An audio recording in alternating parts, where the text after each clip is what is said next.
বিজেপির উপর ক্ষুব্ধ বরাকের মানুষ। বিজেপি কথা দিয়েও কথা রাখেনি। এনকেটিভি বাংলায় বিজেপির 3 ব্যর্থতার কথা তুলে ধরলেন সুস্মিতা। বরাকে জনসাধারণ বিজেপিকে নিয়ে একদমই খুশি না।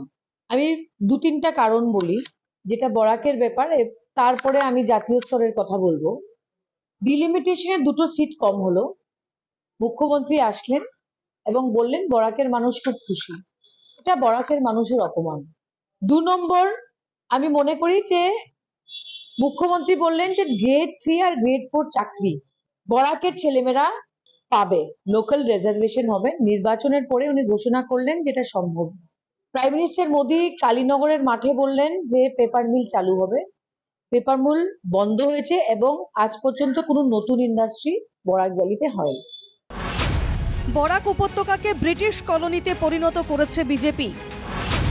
বরাকের মানুষের অস্তিত্ব শেষ করে দিচ্ছে বিজেপি। বাঙালিদের তো একদম অস্তিত্ব শেষ। ওরা কি করে? ওরা একটা ব্রিজ খুলে এসে একটা রাস্তার উদ্বোধন করে, কিন্তু ওদের তুলনা আজকে ব্রিটিশের সঙ্গে নয়। ব্রিটিশ যখন ভারতবর্ষতে এম্পায়ার চালাচ্ছিল তখন ওরাও কিন্তু রেলওয়ে লাইন বানিয়েছিল, ওরা শিপিং পোর্ট বানিয়েছিল, কিন্তু ভারতবর্ষকে কলোনি হিসাবে চালিয়েছিল। এই মনোভাবটা আজকে বিজেপির বরাক ভ্যালির দিকে আছে। ওরা বরাকের মানুষের অস্তিত্ব শেষ করে দিচ্ছে, বাঙালিদের তো একদমই অস্তিত্ব শেষ করে দিচ্ছে বিজেপি। সিএএ নিয়েও শাসক দলকে নিশানা করেন সুস্মিতা দেব। তিনি বলেন, নাগরিকত্বের জন্য আবেদন করতে হলে বাংলাদেশের নথি দেখাতে হবে। ফলে বরাকের মানুষ বিজেপির দ্বিচারিতা বুঝতে পেরেছেন। মানুষ চাইছেন বিকল্প দল।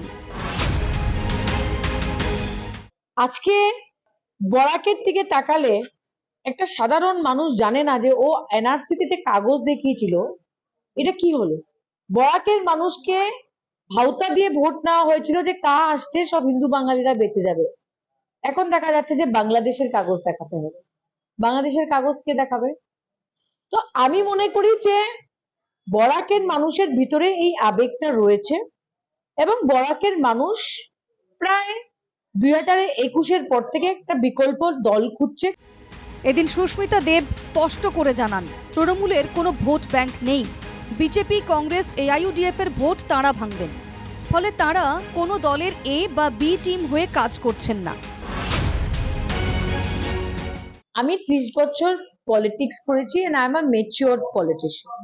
তৃণমূল, কংগ্রেস আমি প্রকাশ্যভাবে বলে দিচ্ছি, এর মধ্যে কোনো দুমত থাকে না। জন্য যারা বিজেপিকে ভোট দিয়েছে তাদের কাছেও চাইবো যে তৃণমূলে যোগদান করেন, তৃণমূলকে ভোট দিন। যারা 2019-এ আর 21-এ কংগ্রেসকে ভোট দিয়েছে ওদের ঘরেও গিয়ে বলবো যে তৃণমূলকে ভোট দিন। এবং যারা এইউআইডিএফ কে ভোট দিয়েছে 21-এ বা 19-এ ওদেরকেও গিয়ে বলবো তৃণমূলকে ভোট দিন। আমার তো সব জাতি, সব বর্ণ, সব দলের ভোট ভেঙে আনতে হবে। এটার মধ্যে এ টিম বি টিমের কি ব্যাপার? আমি কংগ্রেসেরও ভোট ভাঙবো, আমি বিজেপিরও ভোট ভাঙবো, আমি ইউডিএফ এরও ভোট আনবো। এটা প্রকাশ্যভাবে। আজকে ইলেকশনটা কি? ইলেকশন তো ভোটের খেলা। তৃণমূলের তো কোনো ভোট ব্যাংক নেই। এই ভোটটা কোথা থেকে আসবে? এই ভোটটা কংগ্রেস থেকে আসবে, এই ভোটটা বিজেপির থেকে আসবে, এই ভোটটা ইউডিএফ থেকে আসবে। তৃণমূল নেত্রীর কথায় বরাকের মানুষ বিকল্প রাজনৈতিক দল চাইছেন।